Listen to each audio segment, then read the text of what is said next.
It is hard not to be transfixed by the perfectly flamboyant cadence of Arthur Fleck once he's fully morphed into the iconic anarchist we'll come to know. Though there's no denial that Joaquin Phoenix elevated this character to astronomical heights, the film itself, at its core, is concerned with deconstructing the myth behind Gotham's ghoul of chaos, forcing the audience to see beyond the seductive grimace of nihilism and stare into the eyes of a broken man drowning in apathy and trapped in a life of silent desperation. At the surface, the plot of this film may seem like a rather simple and tired cliché, where the premise of having just one bad day can lead anyone to fracture their own sanity and be consumed by the volatility of breaking the shackles of a lifetime of repression. But, unlike many other critics, it is my belief that Todd Phillips' vision is not simply a ripoff from better films by Martin Scorsese. Taxi Driver and The King of Comedy both depict the unequivocal dangers of isolated and rejected men striving for grandiosity at the cost of their own sanity. And even though this film explores similar motifs, at the center of the narrative lies the unfiltered humanity of our protagonist, Arthur Fleck. And this, in my opinion, is what makes this film's message far more potent and pertinent of our times than its predecessors. And it is no mistake that old and new media as a whole ravaged our screens, howling about the menace behind this film, during an era where a few secluded and disturbed young men have the inclination to commit horrible and murderous acts to manifest their internal anguish and their hatred for the inescapable agony of existence. A film that barely delves into the depths of the psychology behind a person capable of such tremendous malevolence is indeed an alarming message to a society who has replaced the tenets of its communal prosperity with an endless lust for vanity and prestige. This is why the struggle of our protagonist is not the lack of unlimited wealth or the absent applause from seas of faceless crowds. Arthur, above all else, craves the most fundamental component behind the very meaning of our existence: connection. Throughout the film, we see glimpses of the subdued desire to have a modicum of connection with anyone he comes across. Yet, every time he tries to do so, he's immediately shut down. Though there are many scenes that illustrates Arthur Fleck's attempts to bond with those around him, there is a scene in particular that depicts the unmistakable apathy he endures on a daily basis. After Arthur murders those Wall Street guys in the subway, he, for the first time, feels alive. This was the very first time he confronted and retaliated against someone who crushed and belittled him. He conveys this newfound passion to his assigned social worker. All I have are negative thoughts, but you don't listen. Anyway, I said, for my whole life, I didn't know if I even really existed. But I do. And people are starting to notice. Unlike his initial meeting with this social worker, he is in complete control of his emotions. There is even a subtle glimmer on his eyes. He is finding meaning behind music. And, unlike last time, where he reluctantly shared a minute section of his inner mind, this time, he's almost joyfully unraveling his most precious thoughts, sharing the realization that he mattered, and that he wasn't just another faceless shadow amidst the masses. The social worker completely ignores him, and you can see the palpable disgust in his face. He even chuckles at the irony of her saying that they don't give a damn about people like him, when clearly she's not giving a damn when he's outpouring his soul to the only person that had ever listened to anything he had to say. In my opinion, this is the tragedy of our protagonist. He, at a very early age, learned that he was doomed to live a life of complete seclusion, and the only way to earn a crumb of attention was through performance. Every single relationship he has with those around him is rooted in his ability to entertain them in one way or another. From complete strangers to his own mother. Not to mention that in his delusions, the only way to receive a speck of affection is through entertainment, which is fundamentally humiliating. Imagine the heartbreak and the toll it takes on your psyche to know that you are invisible to everyone around you, knowing that you are nothing but a vessel for a plastic mask, and knowing that every time you grab that jester's hat, you are chiseling a piece of your very soul, until you realize that the mask you've been wearing your whole life has more humanity than you ever did. This is the torment Arthur has endured through the years. Throughout his entire life, he has been naught but an empty shell, a breathing ghost drifting through hollowed streets, mourning the death of a man that had never truly lived. A man murdered at the cradle by the impotent rage of a fragile man, and the freezing gaze of a mother that had never truly cared.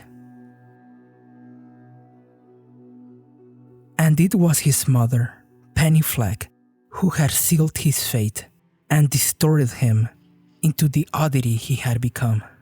Arthur was nothing but a trinket for his mother from the very moment she decided to adopt him.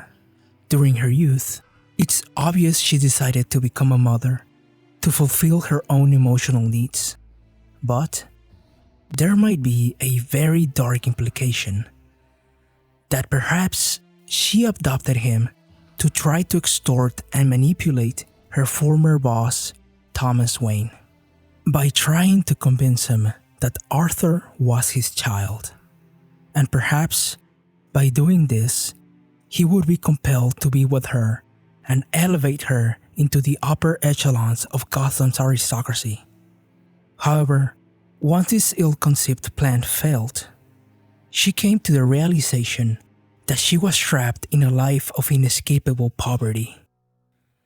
And like any other narcissist, unable to blame herself and having no way to dispose of baby Arthur, her resentment and hatred for this helpless baby only intensified to the point that in her own twisted mind, she took satisfaction to watch the baby that had ruined her opportunity for a life of exuberant wealth be savagely brutalized night after night. And this is why, in my opinion, Arthur was unable to develop a proper framework for a healthy relationship with a woman. His relationship with his mother, if we could call it so, embedded the idea deep within his psyche that bonding with a woman, or anyone for that matter, meant danger. For every time his mother established a romantic relationship with anyone else, it slowly morphed into a parade of cruelty beyond imagination. And it is no coincidence that during the scene in the subway, when the Wall Street guys were harassing this innocent woman, Arthur was presented with the classic scenario of the damsel in distress. But unlike the cliché where the hero bravely protects the petrified woman in need, and in return gains the affection of the fragile and beautiful maiden, Arthur utterly fails to fulfill this expectation. Yet, at the very end of this sequence, after he savagely hunted down those pricks, the very first thing he does when he returns home is to head straight to his neighbor's apartment, and with a newly discovered confidence, he claims the woman he had desired all along. Murdering those Wall Street guys was almost like a rite of passage. Before this event, He felt unworthy of even having the thought of looking at a woman. It was only after committing a brutal act of violence that he permitted himself to satiate his most primal cravings. Of course, as we all know by now, this scene was a complete fabrication of his own. Yet the point remains. Thanks to his tumultuous upbringing, he has molded a rather macabre portrait between love, sex, and violence. Hence, if you look carefully at some of his drawings, we see overtly sexualized women, all disfigured and with drawings of death and extreme violence intermingled within their flesh. And this is how deep-rooted the influence of his mother is lodged within his mind. Now that Penny is at the twilight of her years, she's weak and decrepit. And now Arthur has to mold into a new utility for her as a caretaker. Even at her old age, she continues to devour Arthur's potential. And Arthur, just like any other son, has a powerful ingrained instinct to serve and gain the affection of a parental figure. This is why, it seems to me, that every action and every decision he has ever taken was to gain the approval of his disinterested mother. His dream of becoming a successful comedian is based on his mother's love for the late-night show and its host, Franklin Murray. His mom's needs are omnipresent in his mind. That is why, when he envisions himself as part of the audience in this show, he pridefully declares that his priority is taking care of his mother. And we see a surprisingly positive reaction from Murray on the audience, confirming the nobility of his tremendous sacrifice he's making to fulfill his mother's demands. Yet, intertwined in this hallucination, we also see that there is a hint of his personal desires, that of a paternal figure. Murray Franklin is the closest portrait of a father Arthur had ever had. That is why, after he uncovers the truth behind his adoption and the years of abuse, he is able to see his mother for the monster she truly was. He takes her life, just like she had taken his. With nothing left to lose or to live for, he decides to attend the Murray Franklin show, even though he's fully aware that he will be ridiculed in front of millions of spectators. We soon learn that his plan is to commit suicide on live television, thus fulfilling his dream of having a semblance of meaning behind his death. I believe Arthur chose to seal his fate in this sensational manner, not only for the immeasurable impact it would have on the audience, but specifically for the influence it would have on the only paternal figure he has left, Murray. The moment Arthur sat on that chair, he fully intended to end his life on that very day. His death, in his mind, was meant to be a gift wrapped by decades of misery, painted with the blood that was once imprisoned alongside the darkness within his mind, a gift of self-reflection. He wanted the viewers at home to turn off that TV after witnessing this gruesome event, and in the blackness of the screen, stare at themselves for a second and realize that they were all an active participant in a broken man's torment. But primarily, he wanted a speck of dignity and sympathy from the father he never had. He could have shot himself, just as he practiced at the very beginning of the interview, yet he chose not to. Instead, he grabbed his notebook, almost as if he was waiting for something to happen. He was buying time. During this 4-minute scene, there was a hidden, ferocious battle inside Arthur's head. A battle between Arthur and his shadow. A battle that Arthur was desperately trying to win.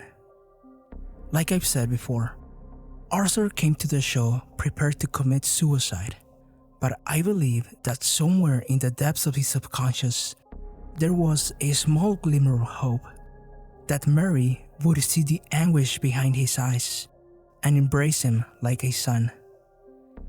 He, however, quickly understood that this was simply not happening. Mary, from the very beginning, capitalized at every single opportunity to humiliate him, thus suffocating whatever hope Arthur had for a shred of compassion. Arthur then confesses to the murders in the subway and becomes enraged when Mary and the audience express more sympathy towards them than they ever did about him. This is the moment where Arthur, consumed by rage and sorrow, makes his last attempt to persuade Murray to introspect and recognize the suffering he's inflicting upon him with this constant barrage of humiliation. Arthur, in a last outburst of brutal honesty, lets Murray know how awful of a man he truly is. Murray, without a second of contemplation, deflects all these accusations. This is where Arthur laughs to mask the pain from the realization that there is no salvation for the man he once thought of as a father. He recognizes that his death will be meaningless because Murray has no capacity to see his wrongdoings. Subsequently, this leads to a brash and sudden decision to aim the barrel at the one man who failed to rescue him from the precipice of a never-ending stream of misery. The moment Arthur squeezed that trigger is the moment he relinquished the little humanity he had left in him. And once he escapes a world that had brought him nothing but suffering, his shadow instantly possesses his corpse, thus resurrecting the eternal phantom of chaos we all call Joker.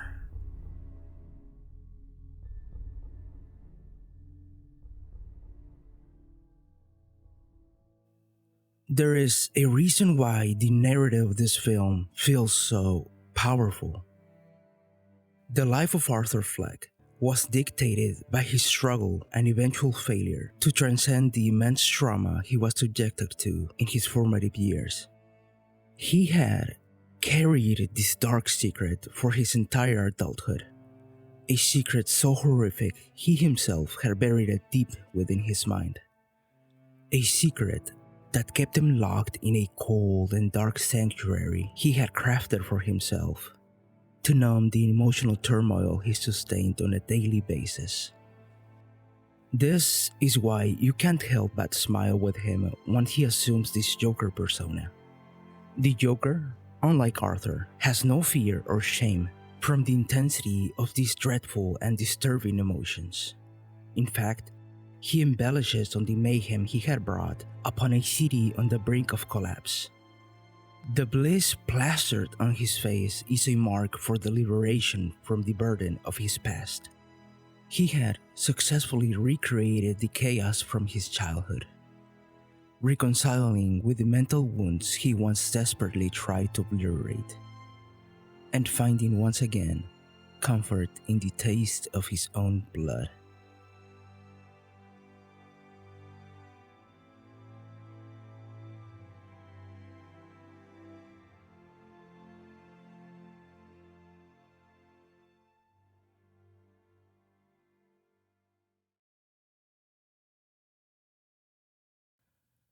Thank you guys so much for your time.